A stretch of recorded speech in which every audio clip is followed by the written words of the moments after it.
Welcome. Well, Are you going to be okay? yeah, I'm having a hard time. Oh. I'm having a hard time. Do you want to talk about it?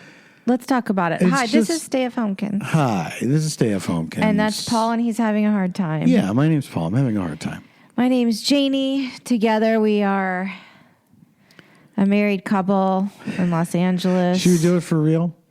What do you mean? I can do it. Our usual thing. Oh, okay, yeah. Listen, if you're the first-time listener, I don't know why, but this is how we usually go. Hi. Hi. Welcome to Stay of Homekins. My name is Paul F. Tompkins. My name is Janie Haddad Tompkins. I'm a comedian. I'm an actress. We are a married couple living in Los Angeles. That own a recording equipment. And this is our after dinner podcast. And we did just have dinner. Yeah, we had to order dinner, which felt like a failure to me. Yeah. We're hanging by a thread as individuals. Good point. Janie's back is fucked up, if I may be so bold as to say. Well, guys, in our last bonus episode, which you can listen to if you subscribe to our Weekend Water Substack over at weekendwater.substack.com.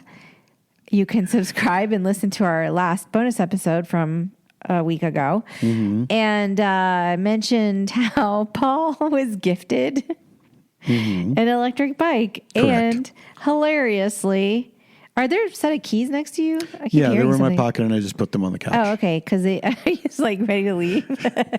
You going somewhere? Going somewhere? I just get up and walk out the door and you never see me again.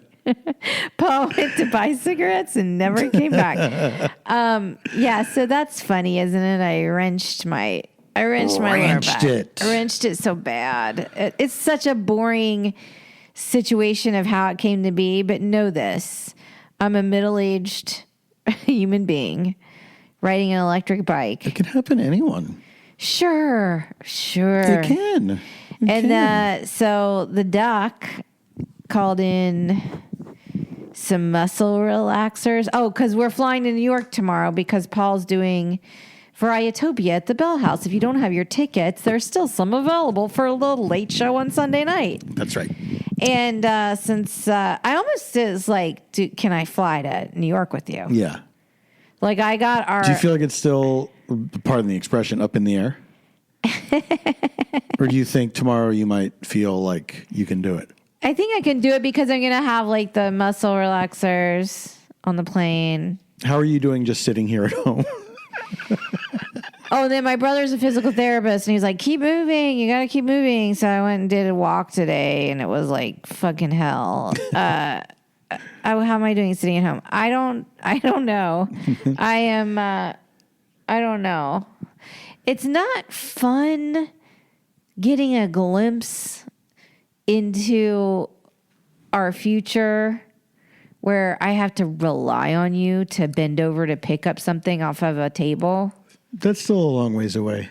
What is it? Because it happens. It's happening now. Well, because of an extreme circumstance. Yeah, but I don't like it. No. So you're struggling. Let's talk about you.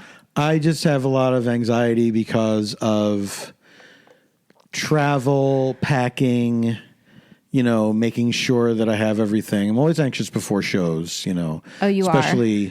Yeah, especially out of town. I mean, it depends on the show. It's like an improv show, no problem. I can just show up and do it. But this is obviously a bigger production and a lot of moving parts, and I'm in charge of all of them.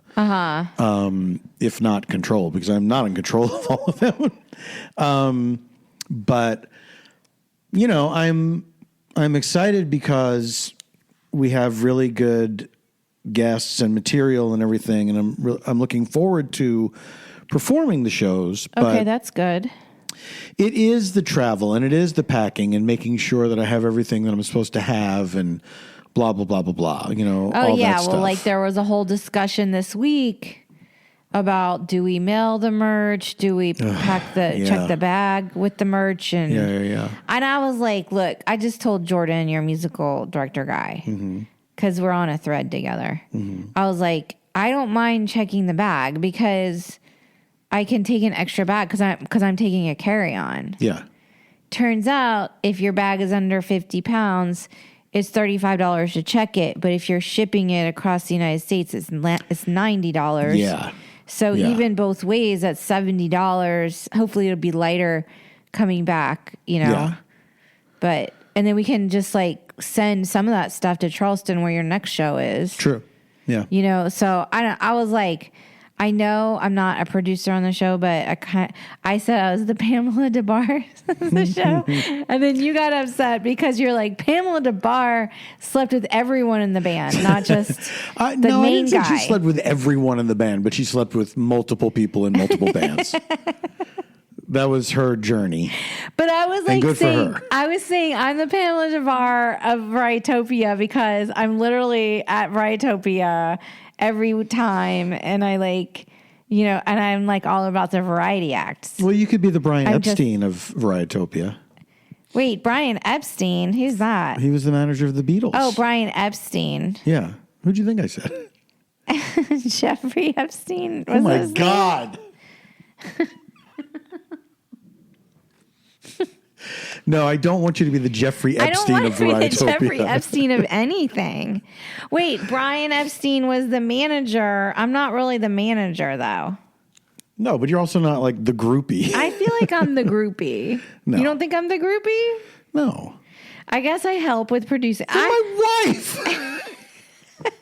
Not the groupie of the show. But I'm going to write my memoir. I'm with Varietopia. Oh, God. Good luck. I'd self-publish that if I were you. Wouldn't bother shopping it around. With Varietopia. Okay. So you're having your anxiety. And I'm just tired. It's been a trying time lately, and I'm just tired. I'm just like emotionally exhausted. Well, yeah, I mean, the world is aflame. Yeah, the world fucking sucks. Yes. Truly. It's like, I was just talking with some of my girls. It feels like it's been like so much nonstop trauma all the time. Yeah. And a lot of us are talking about like, curating our news better, like for ourselves, because it's like, I did rely on Twitter beforehand. Right. I haven't been to Twitter in like 3 days now. Mm-hmm. So I think I'm like finally, because I took it off of my devices. Mm-hmm. So I'm finally like able to not just anxiously doom scroll it all of the time. Right. Which was sort of where I was with it, But so now I'm like trying to find like what is that other like source of conversation for me, that online discourse. Yeah. Because it's all so terrible. Truly. And people like with their hot takes, like I have hot takes, but I don't like, thrust them all the time 24/7 onto like into the atmosphere. Maybe I did at one time, and wow, that was an annoying version of me then. Well, I indulged in that as well, and I think that there was a kind of feeling, and I think that a lot of people, forgive me. Oh my God, I follow you with this. A lot of people still have this, that you feel like you must, put your opinion out there, and it's like, you really don't. Almost as like if you like people who feel like, oh, I must put my opinion out there because my opinion is so important that everyone has to hear it. It's almost like it's contributing to like the noise. Do you know what I mean? Because it's like, well, I'm going to say the same thing, but I'm going to say it in a slightly different way. I'm going to put my personal style on it, And like, listen, sometimes people do like come out with like interesting ways of processing, like global atrocities or whatever. Mm-hmm. I just feel like it's sort of And then like I see people are like, if you were someone in 9/11 that went online and instantly did this and that, and it's like, wait, you dumbass, there was no social media during 9/11. Like, yeah, there were like some message boards or whatnot, but like no one was like running to social media after 9/11 to say this, that, or the other. Yeah. And like, I'm like, oh, okay. Most of these people who are forcing their sort of like, whatever online are not old enough to have like remember 9/11. Could you imagine if fucking Twitter existed during 9/11? If Twitter the way it is now existed during 9/11. If Twitter the way it is now existed during 9/11, those conspiracy theories. Oh, do you need to take this? No. Oh. Are you checking the score? I was checking the score, yeah. Okay, what is it? Or you can say because it'll be tomorrow. It's true. It's 3-1. Phillies winning over the Braves. It's the middle of the 7th. Oh, that's good. Yes, we're doing. Phillies are doing well. Phillies are gonna win. We got high hopes. Okay, so I'm just saying, like all those conspiracy theories about 9/11 would have spread like just faster than they did. Yeah, for sure. Instead of people, wasn't there like a video that people passed around about small change? Yeah, wasn't that like a video? At first. Like a documentary or something. Well, what video are you talking about? Well, I'm sorry, not a video at first. A videotape at first that got passed around. Yes, I think that was small change, right? My point is it was a videotape. Okay, well, I'm not disputing that. I never denied that it was a videotape. It hurts my back to laugh. Oh, no. How are you going to be the groupie of Riotopia? Wait, you don't think Pamela DeBar ever threw her back out dancing up front? Yeah, dancing. Whatever she's doing. I mean, you don't think she threw it out once or twice? Having sex with Ron Wood. Who was that one again? I'm like, he's the guitarist in the Rolling Stones. Oh, okay. No one talks about Is he him. the guitarist? Who's the bassist in the Rolling Stones? Wasn't it Keith Haring? Keith Haring? What's his name? Guys. Keith Richards. Flexeril is a ride. I'm just All right, going to say. On. So, Flexeril. Okay, yeah. Mick Jagger, Keith Richards. Charlie Watts. Played the drums. And then was Ron Wood the bass player?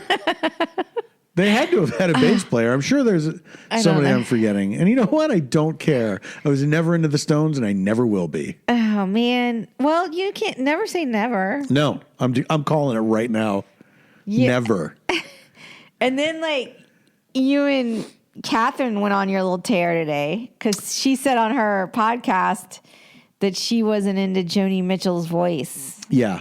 And then y'all were like, this is our ugly secret. Yeah, and I'm like, well, I don't like the way that she sings. And I feel weird saying it because it was a thing that I always thought, and it always felt like a thing I was not allowed to say, but I don't like it. It doesn't do anything for me. I love the song Both Sides Now, right? But that's what I was saying. I love that song. But her other songs, like Coming on Christmas and California and Paved Paradise, Put Up a Parking Lot, like all those, I don't like the sound of them. They're a very specific sort of folk singer, Laurel Canyon kind of scene. See, sound. I like the Laurel. I'm into the Laurel Canyon thing. I know. And I'm sorry. And I don't despise her. And of course, she was a giant. You cannot despise Joni Mitchell. She's iconic. Yeah, she is absolutely an icon, but I don't enjoy listening to her music. There's going to be so many. This is on the free one too. And look, this is not even behind the bonus. I do feel like a weird guilt about it. It's like the opposite of some people have guilty pleasures, which I don't. I've come to believe that there's no such thing. You shouldn't have any guilt about, if you like it, you like it. In other words, you're saying guilty pleasures are simply just pleasures. Yeah. They're just pleasures. You don't need to feel guilt about that. If you think it's good to you. You know what I mean? Sure. And you can know that other people might not, like people whose opinion you respect might say, oh, I hate that. But who cares? You know what I mean? Okay. Yeah, I got you. But I think that a guilty displeasure is a different thing. And that's a guilty displeasure of mine. Well, then I had to admit that I'm not into Tom Waits. But you're definitely not alone there. There's a lot of people. And I mean, Tom Waits is almost a guilty pleasure for me because I was very into him when I was younger. Okay. And now when I'm older, it's like, oh yeah, of course. There's something that's a sort of pretentiousness about it that like younger people trying to feel cool or like something weird or whatever. That said, there's still a lot of those songs that I still really love. Well, but as he got more and more into, I sing through a bullhorn, like that stuff got. Oh, he sang through a bullhorn? Yeah. Okay. As the voice got more and more, he went through a weird phase. Okay. The Tom Waits trajectory is very interesting. Okay. Because first he starts out as kind of like a folky guy in his first album. Like Jimmy Buffett.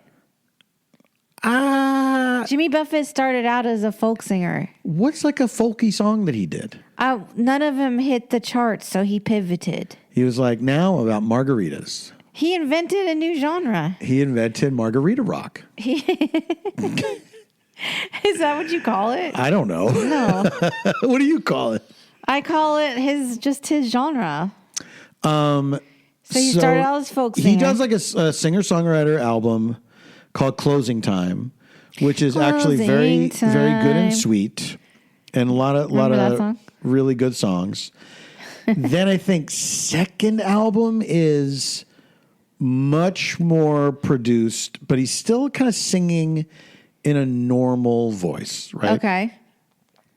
So you're saying he has the ability to sing in a non-gravelly voice. Yes, he put on a growly, sort of character-y voice. Okay.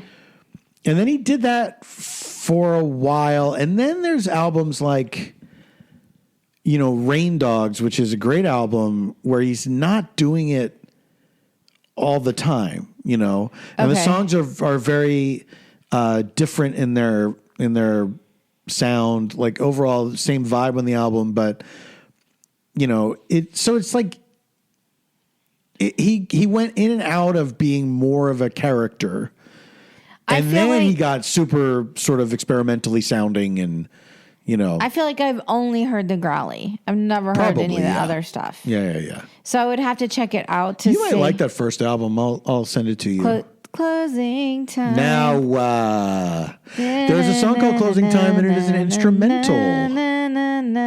Yeah, that's my instrumental version of.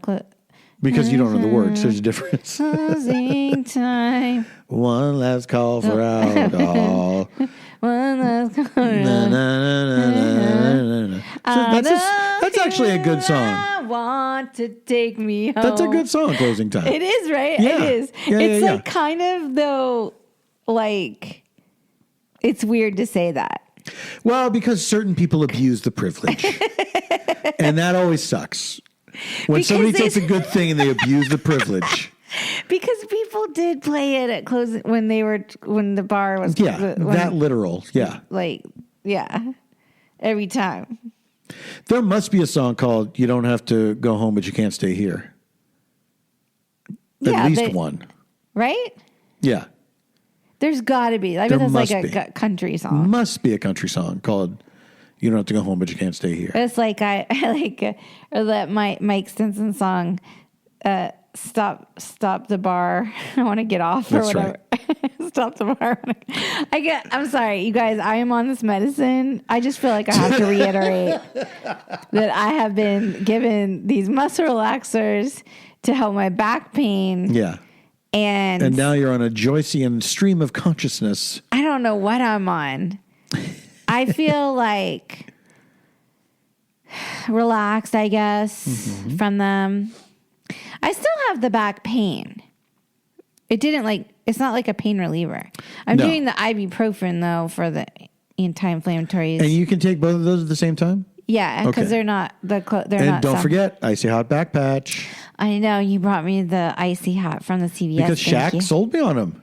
Oh, it was Shaq who showed you on them? Shaq sold me on the Icy Hot Back Patch. Hi, this is Shaquille O'Neal. Would you like some instant pain relief? Try the Icy Hot Back Patch. would It works like for to me know- every time.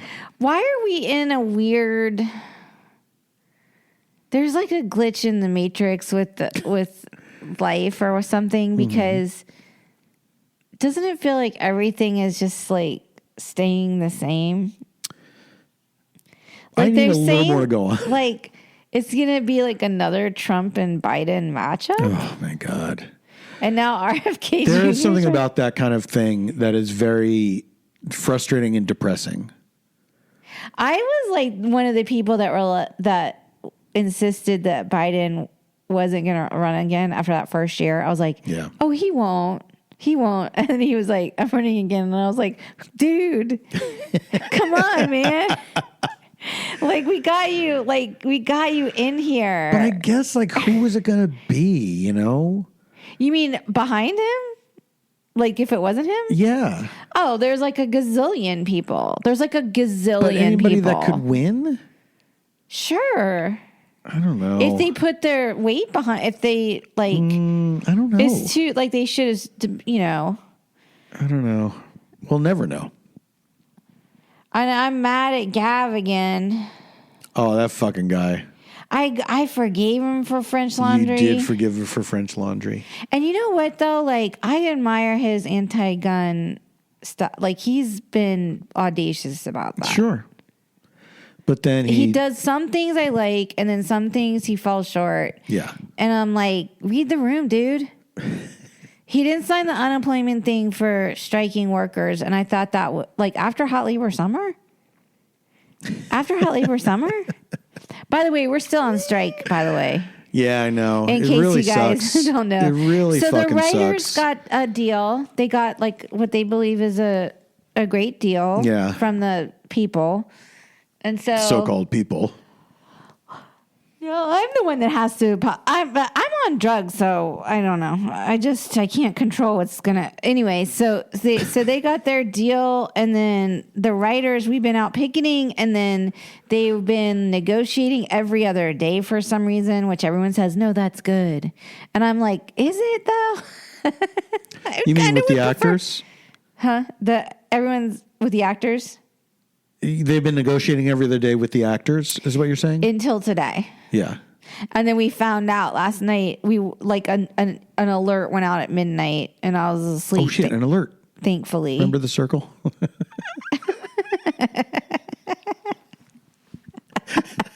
Oh, an alert. oh my god, we watched The Circle during lockdown. They got, Guys, I we loved watched The every time Circle they got an alert and the during people lockdown. acted like it meant something. Well, they were like An alert. They were like weirdly like in jail, in that weird jail of a room, and they were like, "Oh god!" All right, so anyway, they send this alert at midnight. The Circle has spoken. I guess SAG-AFTRA is The Circle. It's from The Circle. I guess. Anyway, they were like, "Hey, guess what? The people who were bargaining with walked away." Yeah. They're And still I was assholes. like, "Are you fucking kidding me? What?" They're still assholes. They're still assholes. I was Update. like, They're "Are still you assholes." fucking kidding me Yeah. that they walked away?" Yeah. They like gave the writers stuff that they wanted, and then they came back to the room with the actors, and now they have walked away. Yeah. Which they did with the writers before. But I think that is kind of pathetic, though. It's, They did it with the writers before because they were trying to break the writers down Yeah. to get a lesser deal. But we already know, like, we They saw what hate- they gave the writers. We're not gonna inch away from that. But they hate the actors even more. That's not the writers think they are hated more than the actors. But you think they hate the actors more? I think they hate the actors more. Really? Everybody hates the actors more. Yeah. Because we get like all of the fun what it- parties or whatever. Yeah, I think a lot of it is, first of all, I think it's hard for people to empathize with the struggles of someone in a job that they chose to have, right? Like, I want to do this for a living and I get to do it. And that for a lot of people is not their experience. Because it's vocational versus just like, yeah, like, look, you need to have a something. job. And if you don't have like a certain thing that you are inclined towards to say, this is what I want to do, I'm going to pursue it at all costs. You know, not everybody needs to have that thing. People just need to have a fucking roof over their head, you know? Right. And so I think there is a resentment or a dismissal, at the very least, of people who are like, I want to be on the stage. I want to be on the silver screen. I want to tell stories and it's like, pretend. okay, well, you got that. So what the fuck else do you want? You know what I mean? If they only knew like what a grind it was, like that it's not this I know, thing but that you get like very handed hard. to you. It is you know? understandably very hard to communicate that to people. Yeah. Because it just doesn't seem like a job, I think, to a lot of people. But and you know, and I understand that, and I don't think I really. I feel like over the years I've slowly given up on trying to get empathy from people if they don't think my job is a job, you know? Yeah. And because I get it. And it's like, look, you're entitled to feel that way. It doesn't. It's like when people find out I'm married to a comedian.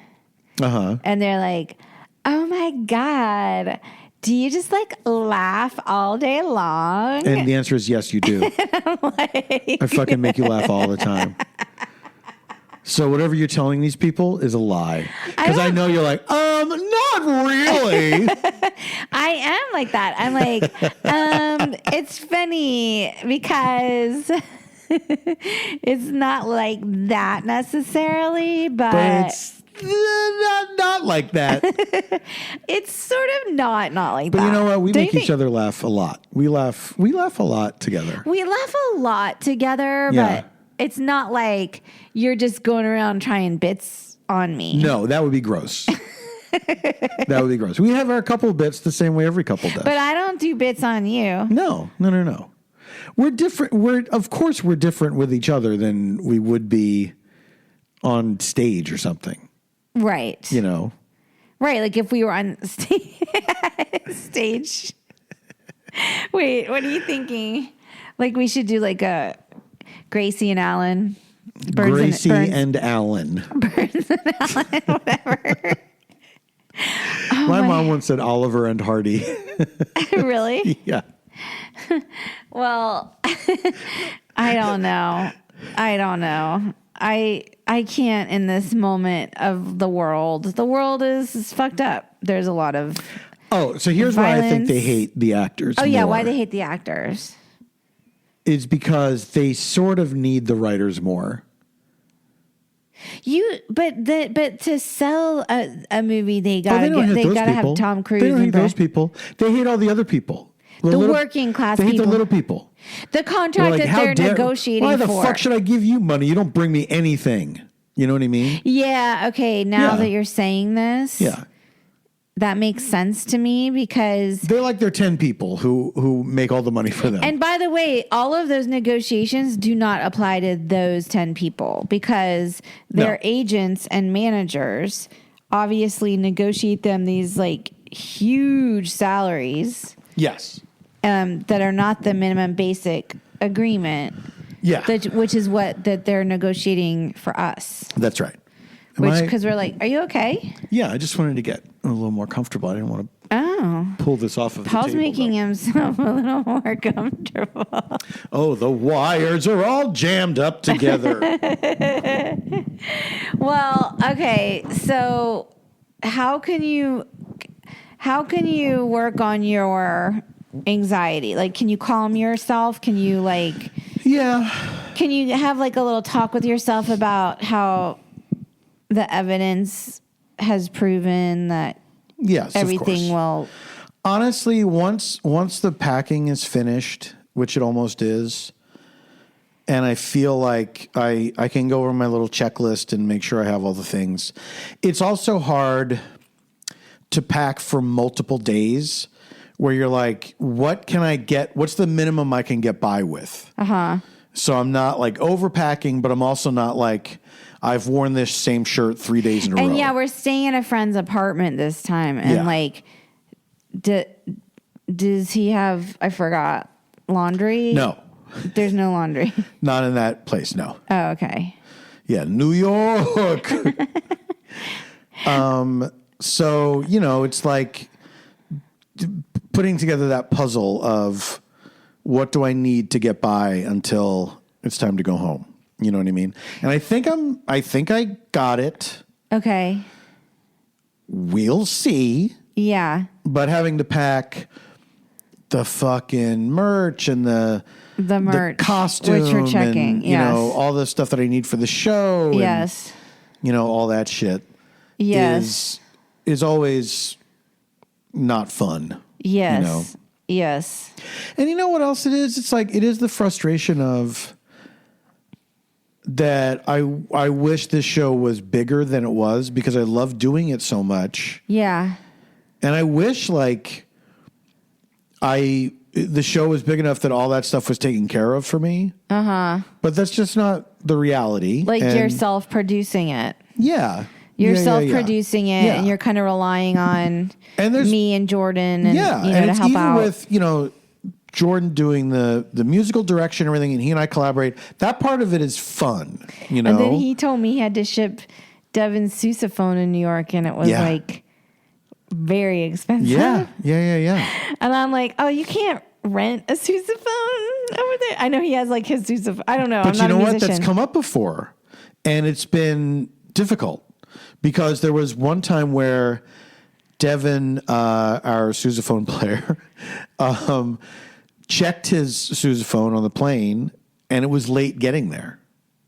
And so that's it was why they pay to ship it. Yeah, then it was a scramble of what do we do? It's an oversized package and oversized luggage. And weight. Yeah. Weight and size. Yeah. Huh. I know. So, I mean, but does Devin only play the sousaphone? Because he doesn't have another instrument that is smaller. He only plays, they're only a sousaphone for our show. Okay. He does play other things, but that's part of the sound of the show. I get it, but maybe for the road, there should have been a different sound, smaller sound. It wouldn't be that, but we're already making sacrifices because we go out.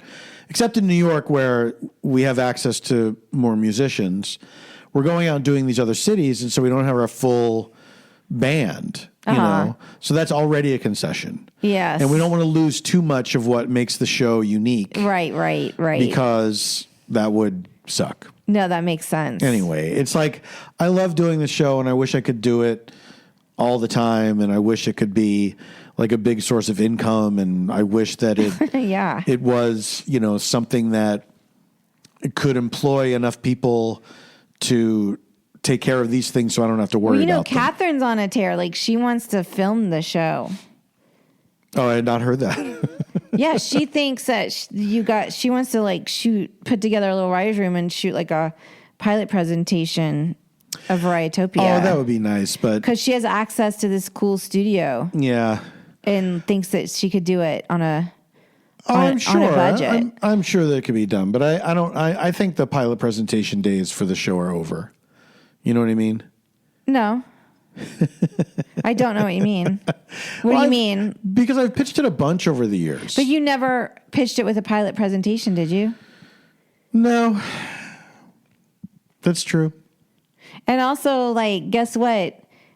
All of Hollywood, once it comes back to life after these strikes, there's a lot of different, a lot of people lost their jobs, I heard.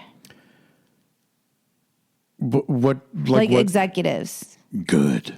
But that's what I'm saying. We don't know. We're going back to a totally new town now. The town is different. Frankly, I don't know what's going to happen. I don't know, and I don't feel positive about it. But I don't feel positive about a lot of things lately. Wow. Okay. Well, on that note, guys, we have some fun sponsors for you. We have a brand new sponsor, a fan of the show, who will be hawking her wares through us. And let me tell you this. So please stay tuned and listen to our ads. Yeah, because the sponsors are the only thing that I'm happy about lately. Okay, so here we go. Surprise! Did you like that? Well, whether you love them or can't stand them, surprises are a part of life. Edward Jones financial advisor Laura Lee Barron can help get you ready for whatever life throws at you, even the welcome surprises. She will work with you to meet your changing needs to help you end up where you want to be. And while there is never a good time to experience unexpected costs, she can help make them feel a little less unexpected. Is your current financial advisor really listening to you or just waiting for his turn to talk? Laura Lee is here for you, ready to listen. She wants to know what's important to you. She wants you to share your goals so you can work together to put you on the financial path that's right for you. Call Laura Lee Barron at 773-551-3437 or visit edwardjones.com/Laura Lee-Barron. That's BERAN. edwardjones.com/Laura Lee-Barron to schedule an appointment today. Edward Jones, member SIPC. That's Laura Lee, spelled LAURALEE. Thank Dash BERAN. Yes. Sometimes Lee is spelled differently, but this time it's LEE. Thank you, Laura Lee. Call her, get your finances in order, and she will listen to you.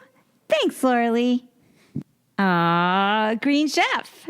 So chic. Meal kit. What is Green Chef? Green Chef, you ask me, is a CCOF certified meal kit company. Green Chef makes eating well easy with plans to fit every lifestyle.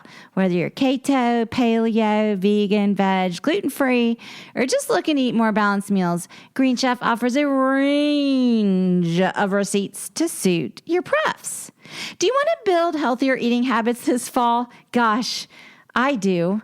We can help at Green Chef. Every Green Chef customer gets a free session with our registered dietitians who can walk you through how to make clean eating work for you. Sign up and start your journey towards better health today. Green Chef is the #1 meal kit for eating clean with dinners that work for you, not the other way around.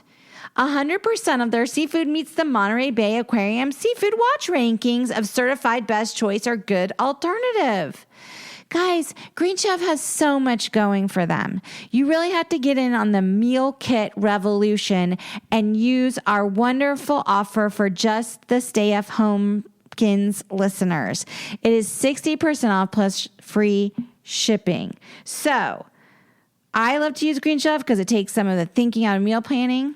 So go to greenchef.com/60homekins and use code 60homekins to get 60% off plus free shipping.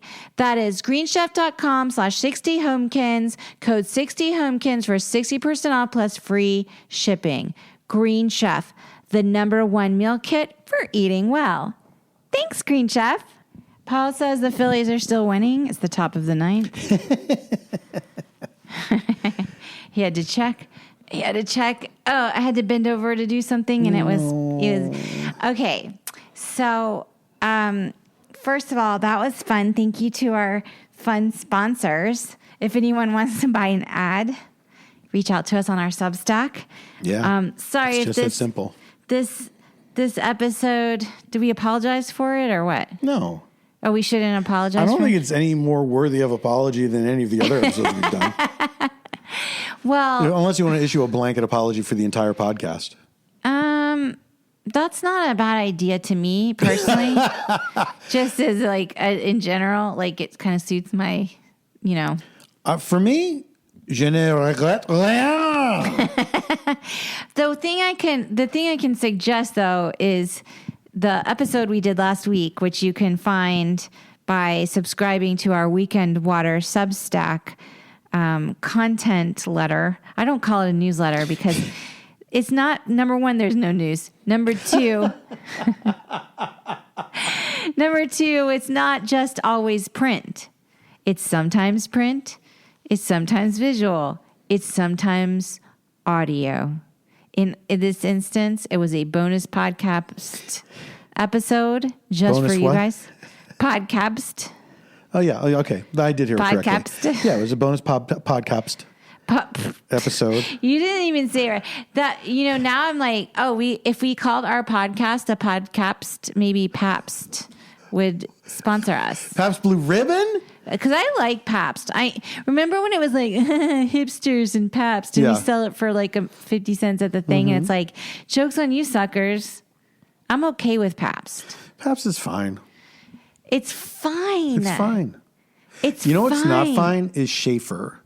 Schaefer was the beer that I could get. It was the cheapest beer I could get when I first moved to town. And so I would get it. And their slogan used to be, I don't know if it still is. Okay. But when I was a kid, the commercials would say, Schaefer is the one beer to have when you're having more than one. Oh my God. And I didn't get it until I started drinking it. And I was like, oh, yeah, you got to get past the first one. It starts to taste they're good. Full on like advertising to become like, have a problem with alcohol. Absolutely, yeah. Yeah. Also, doesn't that sound, that jingle sounds so old. And that's how old I am, is that I was at the tail end. I was coming of age at the tail end of when jingles sounded like that. Like, you're never going to be alone if you have a Schaefer or whatever. Wow. That style hung in there for a long time, I feel like. Yeah, I was alive for those kinds of jingles. Mm-hmm. Like I remember like Charlie. There's a fragrance that's here to stay, and they call it Charlie. Bobby Short, R.I.P. Oh, wait, that was Bobby Short? Yeah, he sang the Charlie jingle. What? I didn't know that. Yeah. I think he was in one of the commercials. Really? Yeah, like you saw him at the piano. And Charlie, of course, like winks at him or some shit. Oh, okay. Okay.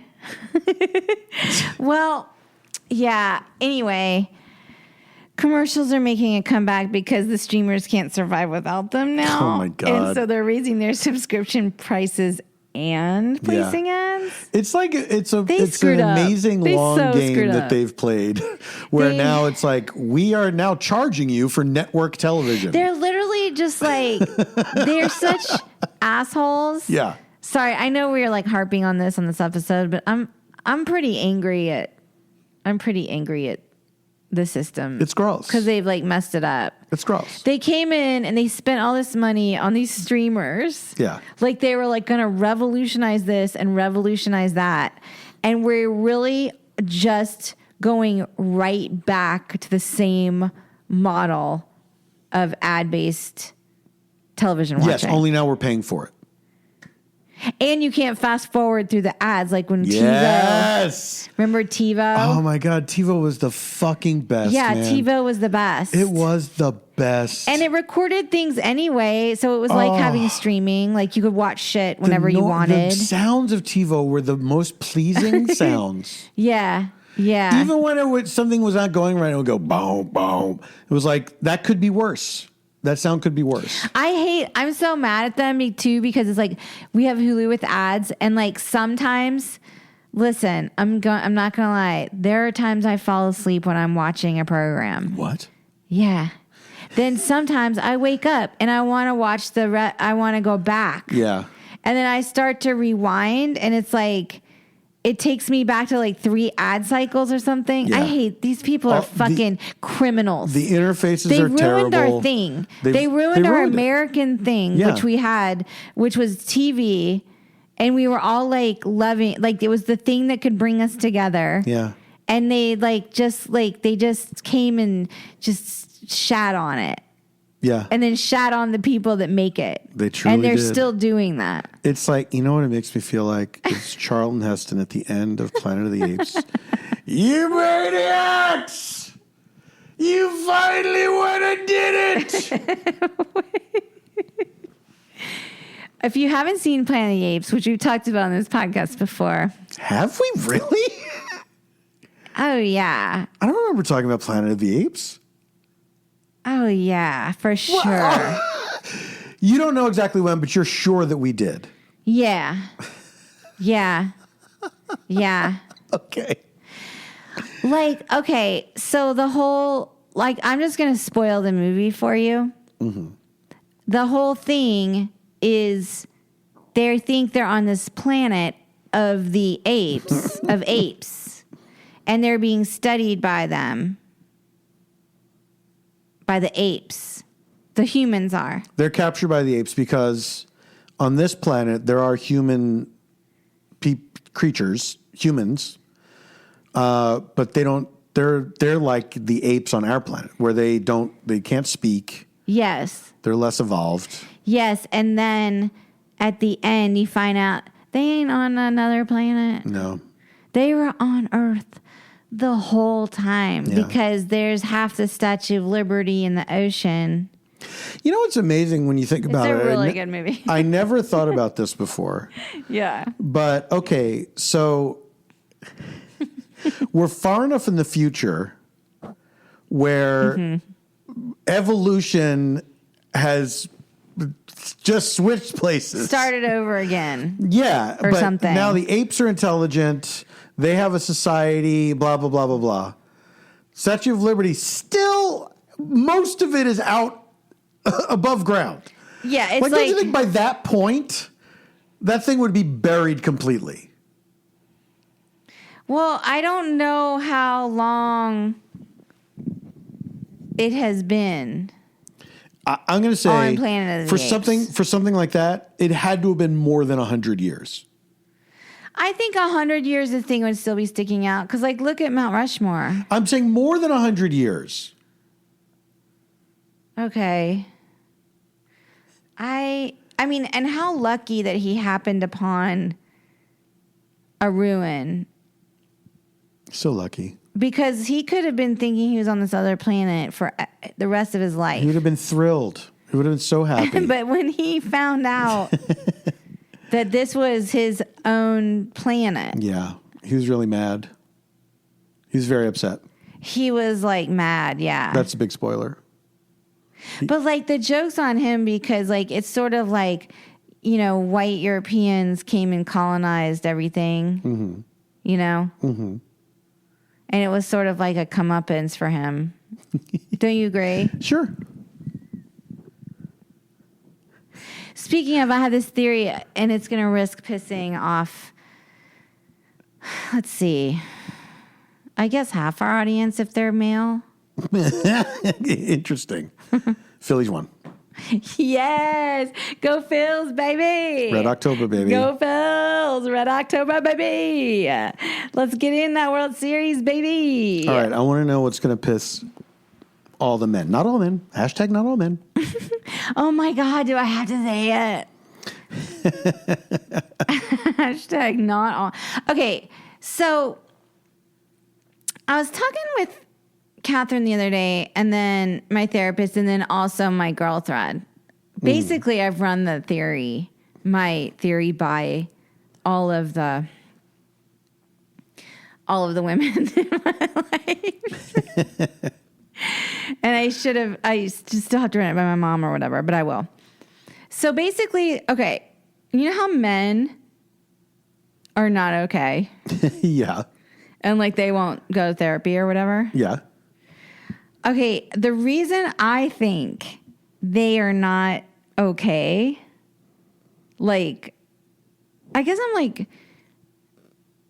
I'm mostly referring to white men, but all men, I guess, but white men for sure, is so like we're living in this moment where like the patriarchy is being exposed as a sham. You know what I mean? I hope so. Well, you know what? It's not, if I may mansplain this to you. Actually, I say it like that. Say actually. Actually, I think what is happening is that it's not being, it's being acknowledged. It's like there's a spotlight on, like, we see you. We see what this is. Okay, this lends to my theory even more, actually. Okay. If you put it that way. Yeah. Because the reason, so like, if you were not born with the keys to the kingdom, okay, then you basically were forced to look inward and find resilience, right, and internal worth, because the external is going to destroy you, okay, because you're not like handed things by being born like a dude. Yeah. Okay. Yeah. So now that is being exposed for what it is, there's like a whole generation of men who have to now reconcile the fact that they were never special, that it was all just this thing that was handed to them. Yeah. Because of the accident of being born under colonialism or whatever the fuck. And so now they are like in crisis. Yeah. Because they haven't like developed internal worth. Because because they didn't need it. No, like their parents didn't have to give them internal worth. Yeah. Because they were like, oh, you have a penis, you're going to be fine, blah, blah, blah. You know what I'm saying? Like you'll basically, you'll get a job. In white families, that's called the talk. So wait, so what do you like? You have to talk to your white son. Come at me. Say, look, you have a penis, so everything's going to be fine, and that's the end. I mean, isn't that what happened to y'all? Yeah. I mean, honestly, what do you think? I understand the bristling at when somebody says something like that to you. Says something like what to me? Like you actually are not. You have privilege that that not everybody has, and you should acknowledge it. And people are. Well, you no, mean when someone says I something don't like have that any special privilege to someone? You mean I'm not like my parents aren't rich. I'm not this, that, whatever. And it's like I get that because I was like that when I was younger. Yeah. About pretty much anything that somebody tried to no, but you know what? Explain to me. I was like, that's not me. I think, you know what I think that, you know why? Because the framing is bad. Because it makes it sound like... No, honey, now you're subverting your own point. It's not that the framing is bad. No, the framing because hurts. Things have been framed to me very gently and generously. And it was still like, I would say, no, that's not me. You know? But inherent in that truth, right? Inherent in that truth, what you can hear if you're on the receiving end of it and you've never developed an internal worth, right? Yeah. What you can hear is, and therefore you have no internal worth. Yes. It's that you were given this. You have no this. more internal worth than anyone else does. But that's why the framing needs to be more explained. No, but the thing is, you either can hear that or you can't. And guess what? People aren't hearing it. No, they're not, because they're actively trying not to hear it. Because I think if they had said, if they learned that everybody, that the patriarchy is a sham, that it was just like, it's this thing that's just made up. It's a made up thing. Yes. And then you're saying like, and you benefit from this to whoever you're talking to, this imaginary defensive person or whatever. Yes. And you benefit from this. It doesn't mean that you are therefore worthless and been given these things. You are just as worthy as everyone else and have been given these things. People like that, they don't want to hear they're just like everybody else. They don't want to hear this is why there's, racism, is that most white people want to believe that they are superior to other races. That white people are the number one. And I'm not saying you have to be like a flat out, member of the Confederacy, a neo-Nazi. It's that because that's just our society. And that's for people like us. that is sort of embedded in the thing. Is like, it's all around you. There's so many people around you giving the impression that, you know, white people are number one and then everybody else, you know, like white is the default race. And, you know, it's just the idea that you're born with it. It's just like in you, you know what I mean? Because of everything around us. And so it's not, I don't think people are receiving it as that means you're worthless. They're receiving it as you are not special. No, but they do receive it as they're worthless only because this is my point. They never were forced to develop an internal worthiness.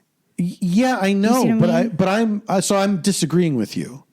And I'm saying it's not that they hear it as you're worthless. It's that they hear it as you're not special. And that's what bothers them about it. Is that when you say to a guy, you're a cis straight white man, you have had doors, benefited from this opened. system. That to them means they are not exceptional, not that they're worthless. They don't even get that far.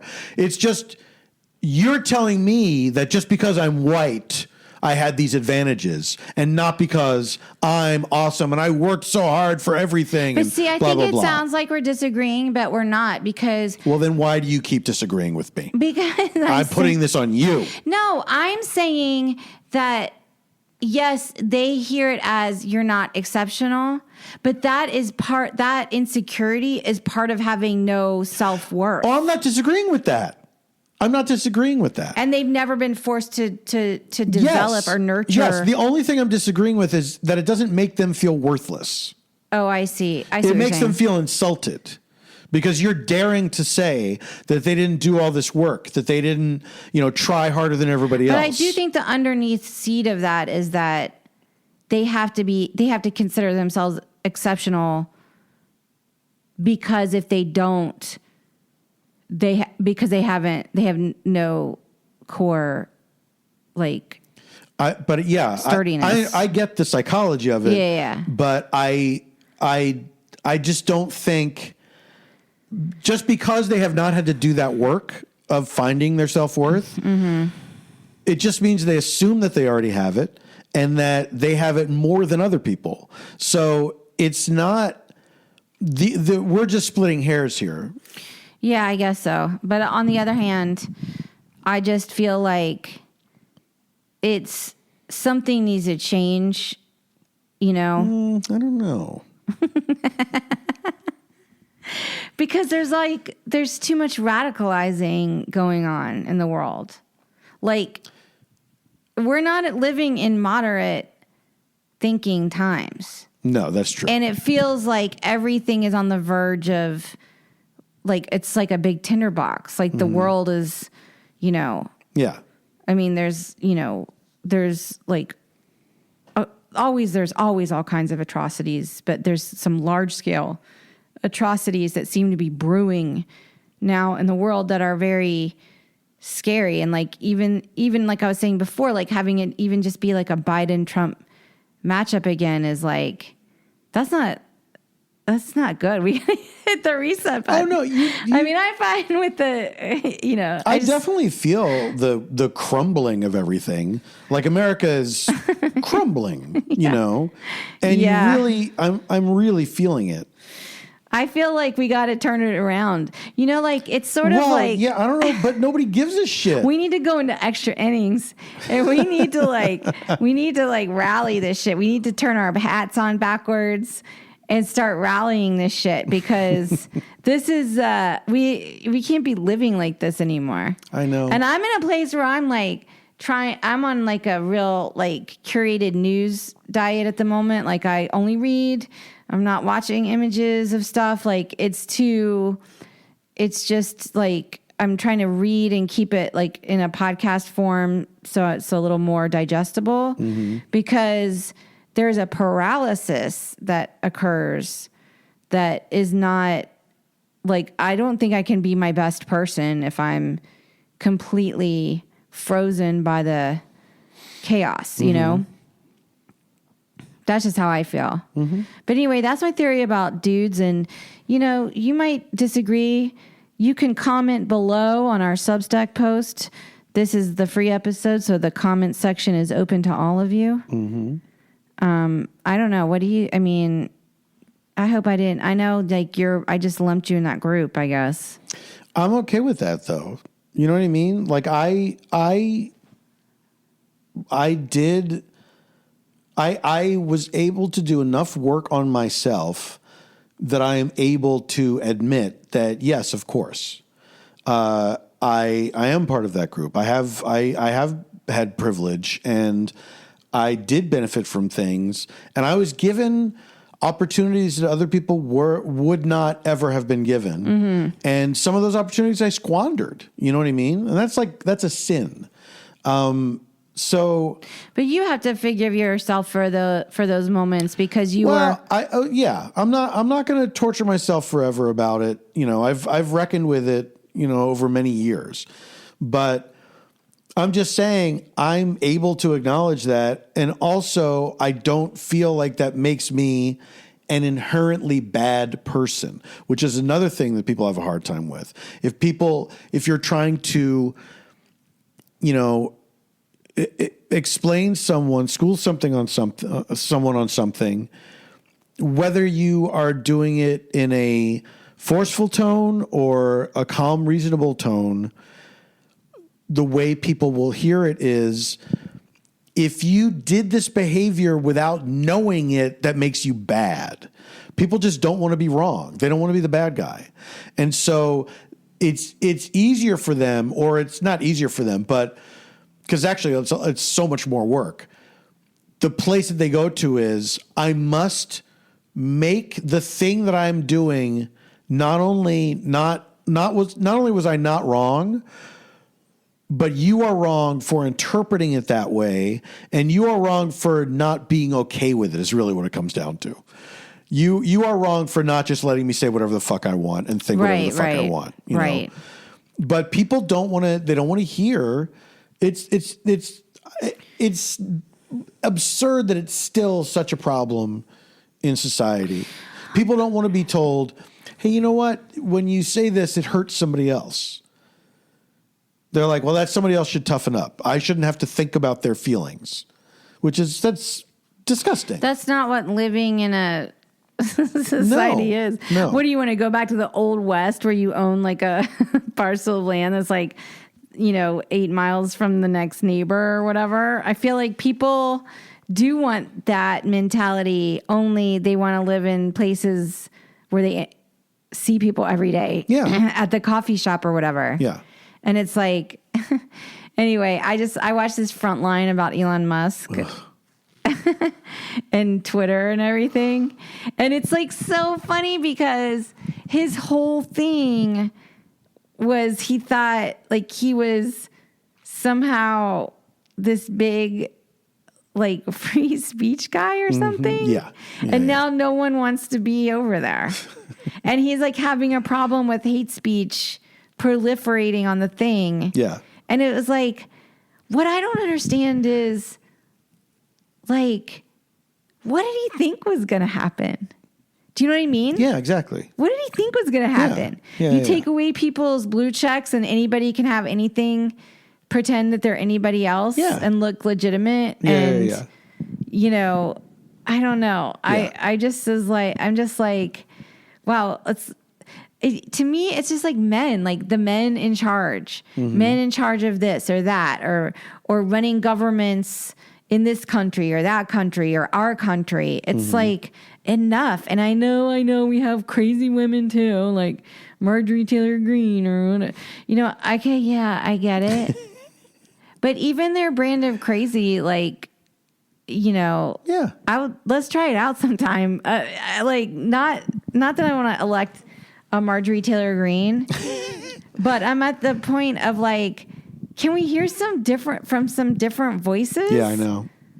Like, just can we? Yeah. Like, how about a social media company run by someone other than just a white dude? I mean, good luck. Because these are like becoming part of our daily fabric of our lives, these social media places. Do you know what's so weird for me is that when I got off of Twitter, it felt good. Like I didn't miss it. Yeah, I'm starting to get to that place. And then every once in a while I would, if there was something going on, like an Oscars or some kind of event that everybody was watching. It's the best for when you watch a show and you binge a show and you want to see what people are saying about it. Like that that's a very things, searchable place for that. But I didn't miss like posting all the time.